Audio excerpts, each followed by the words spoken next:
Para iniciar os trabalhos do 12º Fórum GD, chamamos ao palco com imenso prazer o professor doutor Roberto Ziles, ele que é do Instituto da USP, e para fazer a palestra de abertura, olha só, sobre a história da energia solar no Brasil e sua ascensão. Vem para cá, professor.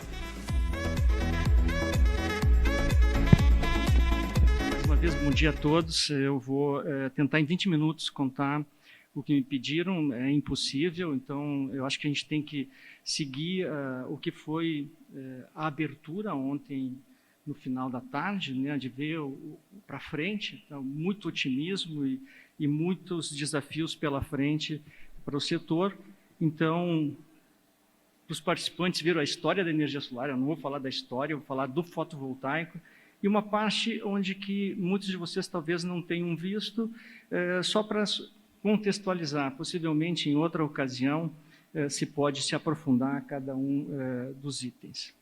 Se a gente for pegar assim, a primeira coisa representativa no Brasil, saindo do ambiente da universidade, de centros de pesquisas, nós temos que, em abril do ano de 1980, foi registrada a primeira fábrica de módulos fotovoltaicos no Brasil. Tinha capacidade de 1,2 mega por ano, era heliodinâmica, teve prêmios internacionais. Para ter uma ideia, a fábrica da Arco, em Camarillo, na Califórnia, era a maior fábrica, tinha capacidade de 1 mega, então nós tínhamos igualdade de condições e tamanho naquela ocasião. Nos anos 80, né, praticamente, essa empresa atendeu o mercado. As primeiras instalações fotovoltaicas foram no semiárido, sistemas de bombeamento, que segue sendo uma demanda importante, o setor tem que estar atento. E o grande cliente da produção dessa empresa foi a Telebrás, através dos centros de repetidoras de telecomunicações. Vou passar bastante rápido para a gente poder chegar no que é a AGD. Um ponto também que foi importante de inflexão no país foi o Programa de Desenvolvimento Energético de Estados e Municípios. Veja bem, saltamos da década de 80 para os anos 90. Itamar Franco, no final do mandato dele, fez esse decreto, foi no finalzinho de dezembro, e nós tínhamos muito pouco de potência instalada, mas esse programa dividido em sistemas energéticos, iluminação, bombeamento, foi responsável para colocar 5 megawatts, aí que está na elipse vermelha.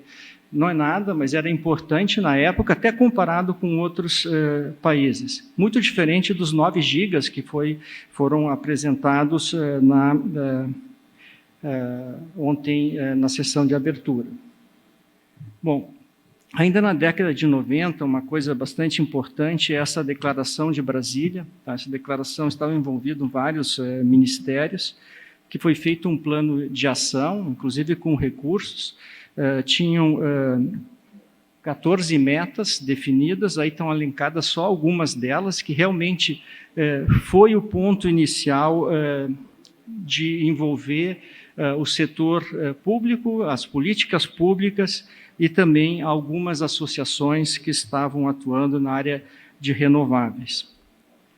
E se a gente for ver na área de capacitação técnica, formação de pessoas, havia uma ausência de material, de informação. Então, no ano 92, foi criado esse grupo de trabalho lá dentro do Centro de Pesquisas da Eletrobras, do CEPEL, com uma forte interação com o NEREL dos Estados Unidos, e se gerou, em 94, o primeiro manual de engenharia, quer dizer, 95, foi publicado, isso é de forma gratuita. Houve uma revisão em 99, e em 2014, tá aí o link, está disponível, esse manual de engenharia, são 600 e poucas páginas, e é o livro-texto hoje que a gente recomenda, né? Claro que tem muitos outros, são complementares, mas é de acesso gratuito e foi, né, desenvolvido lá desde 92, das primeiras instalações fotovoltaicas. Nessa época, a década de 90 e a década de 80, né, muitos esforços foram feitos na área de eletrificação rural. A conexão à rede, quando a gente ia falar com as distribuidoras, era uma coisa, né, na década de 90 tínhamos conexão à rede, mas era uma coisa assim, uma impedância importante com relação a esses sistemas. Mas todas essas ações que foram feitas, né, a ANEEL já participava, foi criada no final dos anos 90 e já saiu a primeira resolução para o setor fotovoltaico, que foi a resolução 83, que definiu o atendimento de sistemas individuais com geração de fontes intermitentes. Com o mais representativo dessa época, com 20 mil sistemas instalados pela Coelba, hoje Neo Energia. Então, várias distribuidoras tinham a obrigação, pela Lei 10.438 de 2002, de levar energia para todos, né? Depois teve vários programas governamentais que colocaram subsídios. Mas eu não vou tocar na parte rural, que é uma parte muito importante, que sustentou durante bons anos, né, o setor, né, e os profissionais que atuaram na década de 80 e nos anos 90 e inícios dos anos 2000 no fotovoltaico.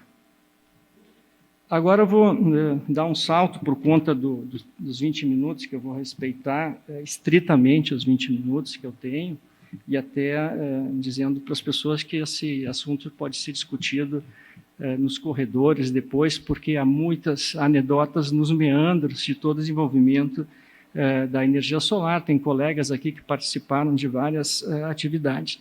Mas como nós estamos no fórum de GD, eu vou dar um salto de toda a parte rural e entrar direto no que são sistemas fotovoltaicos conectados à rede. Então, nós temos o primeiro sistema fotovoltaico conectado à rede no Brasil. Ele foi conectado no ano de 85. Tá? 85 eram 10 quilowatts. Esses 10 quilowatts estavam no Rio Grande do Norte, na cidade de Natal, município de Natal, na Barreira do Inferno, que é nosso centro de lançamento de satélites e foguetes, uma cooperação alemã, esses 10 quilowatts. E no ano 95, esses 10 quilowatts, bem emblemático, eles foram transferidos para a Chesf. Chesf é uma geradora de energia elétrica que coloca na sua sede em Recife 10 quilowatts, que vocês podem ver aí na foto. E outra coisa interessante, né, esses 10 quilowatts que estavam no Rio Grande do Norte, foram incluídos a eles 1 kW de módulos de fabricação nacional e um inversor da Tectrol de conexão à rede, também de fabricação nacional. Então, a gente pode dizer que no ano 95 tivemos a primeira conexão de um sistema fotovoltaico integralmente nacional, módulos fabricados no Brasil e inclusive inversores. Claro, naquela época a etapa de potência era com tiristores e com todos os problemas associados com essa etapa de potência. Na década de 90, ainda nós temos, em 97 foi instalado um sistema na Universidade Federal de Santa Catarina. A gente pode dizer que é o primeiro sistema integrado em edificações, aí você tem a foto, 97, e no ano 98 a gente instalou no nosso instituto, Instituto de Energia e Ambiente, aqui da USP, um sistema de 700 watts. Muitas discussões com, na época, a Eletropaulo. Os inversores dos anos 90 eram todos com transformadores, tá? Mas nós tivemos quase 2 meses de discussão com a distribuidora, porque ela exigia um transformador de isolamento, ademais do transformador de isolamento que já estava, né, no próprio inversor. Mas foi importante, né, essas discussões para trazer a distribuidora para atuar nesse setor. Inclusive, antes da resolução 482, a Eletropaulo fez um procedimento técnico, inclusive antes de discutir o DSV, que é o dispositivo de seccionamento visível, que depois foi eliminado da 482, não foi exigido mais para sistemas de menor porte. Ela tinha uma indicação luminosa, uma luz verde e uma vermelha, que é bem interessante conhecer um pouco esse padrão técnico dos anos 90. Bom, nós vamos logo chegar na 482, eu estou chegando nos 9 minutos, temos 11, então vamos bem tranquilo, para não defraudar vocês. A primeira reunião, de trabalho sobre sistemas conectados à rede elétrica. Você vê 95 na CHESF, 97 na Federal de Santa Catarina, 98 um sistema pequeno ali na USP. Tá? Nós tivemos uma reunião sobre sistemas conectados à rede elétrica em agosto de 98, com a participação da ANEEL, a Secretaria de Energia do Ministério de Minas e Energia e o Ministério de Ciência e Tecnologia. Na época, quem estava representando a ANEEL era o engenheiro Gilson França, e do Ministério era o Oswaldo Baumgarten, e do MCT, da Secretaria de Ciência e Tecnologia, estava a Ivonice Aires Campos, que é bastante atuante ainda no setor. E logo, isso foi em agosto, em outubro, teve em Recife o Fórum Permanente, que eu mostrei antes, fez uma reunião específica sobre isso, e a discussão era, nós temos que incentivar o fotovoltaico conectado à rede elétrica, que ele vai proporcionar o volume de mercado para reduzir os preços, para atender o mercado rural. Consequência de todas essas ações, idas e vindas, Brasília, etc., e também algumas situações que discutiam esses sistemas são ilegais, eles não são ilegais, desde 99 os fotovoltaicos não são ilegais, independente da 482. Daquela reunião foi definida uma necessidade de regulamentar e foi feita a resolução 112/99, que foi atualizada pela 390/2009, que permitia fazer o registro. Então, nós temos sistemas fotovoltaicos dos anos 90 que têm o registro na ANEEL e não participam do sistema de compensação. Existia o problema de retroceder o medidor, isso era uma regularidade, a distribuidora ia lá e trocava o medidor. Então, nós temos esses sistemas de forma legal, e para vocês, na transparência que está aí, só para ter uma ordem de grandeza, 1,6 megawatts em outubro de 2011, isso era a potência em conexão à rede. E mais ou menos só o Prodem tinha 5 mega de sistemas isolados. Tá? Quase tudo em sistemas de projetos de pesquisa e desenvolvimento. E aí começam as ações, a gente já salta para o ano 2008, 2009, foi um ano muito importante, o Ministério criou através de uma portaria, a portaria 36, tá? Que criou um grupo que tinha a finalidade de propor, né, ações de integração de sistemas fotovoltaicos, em particular na área urbana, estamos falando de telhados. Esse grupo trabalhou durante um bom tempo em como estabelecer uma política pública e foram definidas ações de médio, curto e longo prazo. Paralelamente a essa ação, o Centro de Gestão de Estudos Estratégicos, também entre 2009 e 2010, fez um estudo bem aprofundado, com 4 ações específicas, uma delas o incentivo à inovação, a outra a criação do mercado consumidor, como criar esse mercado consumidor, o estabelecimento da indústria de células e módulos e o estabelecimento da indústria de silício de grau solar. Nem todas as ações foram implementadas, mas a proposta central 2 é que nos reúne aqui e que nos mostra um horizonte para frente, que é a criação do mercado consumidor. Ela foi tentada através de projeto de lei, porque se falava naquela época, não era sistema de compensação, era o feed-in, tinha que mudar a lei para poder pagar, e dentro de todas as discussões, depois nós vamos chegar aonde que a decisão para criar o mercado consumidor foi por um sistema de compensação. Ainda dentro das ações que estavam em andamento todo nesse tempo, em dezembro de 2002, tá, também uma associação, a ABER, Associação Brasileira de Energias Renováveis, promoveu uma reunião que se criou esse grupo de trabalho do Inmetro, que através de 28 reuniões, até chegar em janeiro de 2011, que foi os requisitos de avaliação de conformidade. Isso tudo no Inmetro era por uma demanda da baixa qualidade dos sistemas de eletrificação rural. Tá? Depois saiu a 357, que foi já que incluiu os inversores de conexão à rede. Tá? Então essa foi toda uma ação do Inmetro, e que é muito importante que as coisas não surgiram, né? Preciso dizer, bom, isso foi todo um desenvolvimento com muitas indas e vindas, né? E, indo um pouco para frente, nós temos essa nota técnica, que também foi importante, em 2010, 2011, que ela tinha como finalidade receber contribuições para reduzir as barreiras de instalação de geração distribuída. Veja bem, as coisas estavam andando, teve uma ação no Ministério, que era um grupo de trabalho, associada com essa nossa técnica, em 2011 teve 2 audiências, né, a 015 e a 020, e tudo isso sem muita participação do setor. O setor não existia praticamente, o pessoal dedicava à eletrificação rural.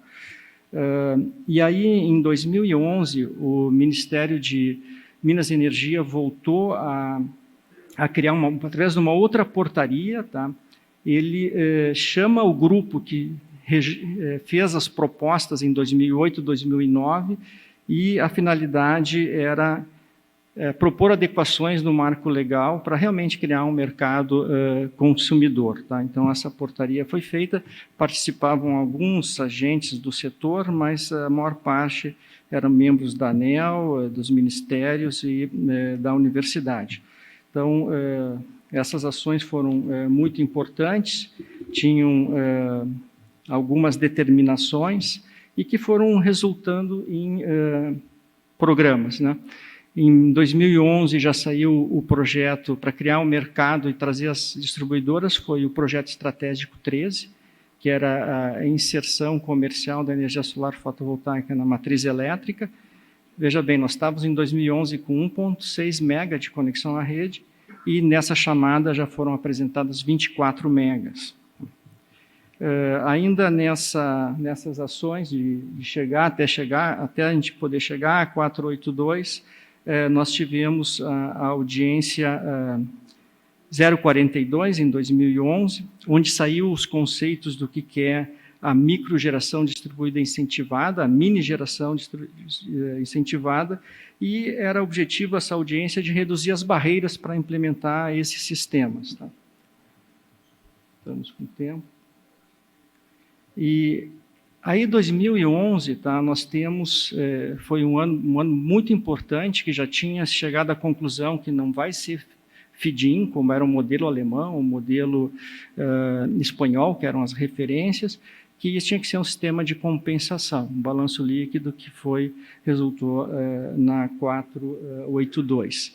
E aí tem um ponto importante que alguns agentes do setor, como a BINI fez um estudo que é propostas da inserção da energia solar, a própria Cogen fez uma análise da inserção e a Cogen, quer dizer, a EPE e a Cogen também publicaram, ou seja, então uma ação muito em conjunto, EPE, a BINI, que representava a indústria, e a Cogen, que é a associação, né, dos cogeneradores de cogeração.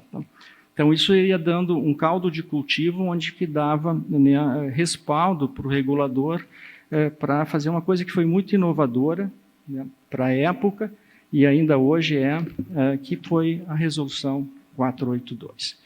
Então, por mais que possa ter críticas à ANEEL, a ANEEL foi muito inovadora no ano 2012, com a 482, pese agora as mudanças que a gente teve. Vou ter que correr bastante. Então, também em 2012 teve a resolução 493, que seria bom o setor rever, que é uma resolução que é para o sistema isolado, não só para o individual, mas para o sistema distribuído em mini-redes. E vou correr bastante, então, muita coisa aconteceu. Paralelamente, a Associação Brasileira de Normas Técnicas, sabendo que já estava trabalhando, não saiu de uma hora para outra, os procedimentos de antilhamento, as características de interface de conexão foram publicadas em 2012 e 2013 para dar respaldo para os pareceres de acesso. Em 2014, a ABNT saiu a norma que é os requisitos mínimos, documentação, comissionamento e inspeção de usinas, é uma norma que está bem detalhada de como fazer o comissionamento. 2017 a gente teve a norma associada com os cabos fotovoltaicos e 2019 que eu chamo a 5410 do fotovoltaico, né, que são as instalações elétricas e arranjos fotovoltaicos, requisitos de projeto. E já para o restante que a gente tem aqui, isso foi um breve comentário de como a gente chegou, né, nessa coisa, muitas coisas acontecendo. Hoje está muito mais fácil, com o setor forte, como está representado aqui neste evento, que a gente chegou aos 9 gigawatts, né, isso é final de fevereiro, esses dados só em fotovoltaico, e o que pode causar um pouco de pânico, e eu acho que é um desafio e é uma oportunidade, é o marco legal, né? O marco legal ele não vai acabar com o negócio, muito pelo contrário, vai dar segurança jurídica para todos, né? E os desafios que a gente tem pela frente, tá? É unir todos, unir o setor político, que está com vocês. Ontem teve um deputado participando aqui, há outros, os ministérios, a ANEEL, né, e também os centros de pesquisa, né. O que a gente tem de desafio é a inclusão do sistema de acumulação na AGD. Paralelamente, como eu contei para vocês, né, andou as normas técnicas. A norma técnica para o inversor híbrido está em andamento, certamente amanhã vai ter uma palestra, vai contar como está ela. A RAC do Inmetro, que foi para audiência pública e vai ser publicada ainda este ano, já inclui um inversor híbrido, e as distribuidoras têm que estar preparadas para como entrar toda essa questão que vai ser a gestão ativa da demanda, onde que eu vou maximizar o autoconsumo e associado com um ganho econômico de qual é nosso cliente, o cliente que vai realmente usar a geração distribuída. Então, vai depender de uma regulamentação e uma oportunidade muito boa para outros negócios, né, e que não tem que ter nenhum medo, muito pelo contrário. O desafio hoje é muito menor do que se tinha na década final dos anos 90 e nos anos 2000, e o marco regulatório e a capacidade técnica é muito maior e muito mais competente para resolver esses pequenos problemas. Muito obrigado pela atenção e que tenham todos, né, um bom fórum de geração distribuída. Mais uma vez, obrigado ao professor Roberto Ziles.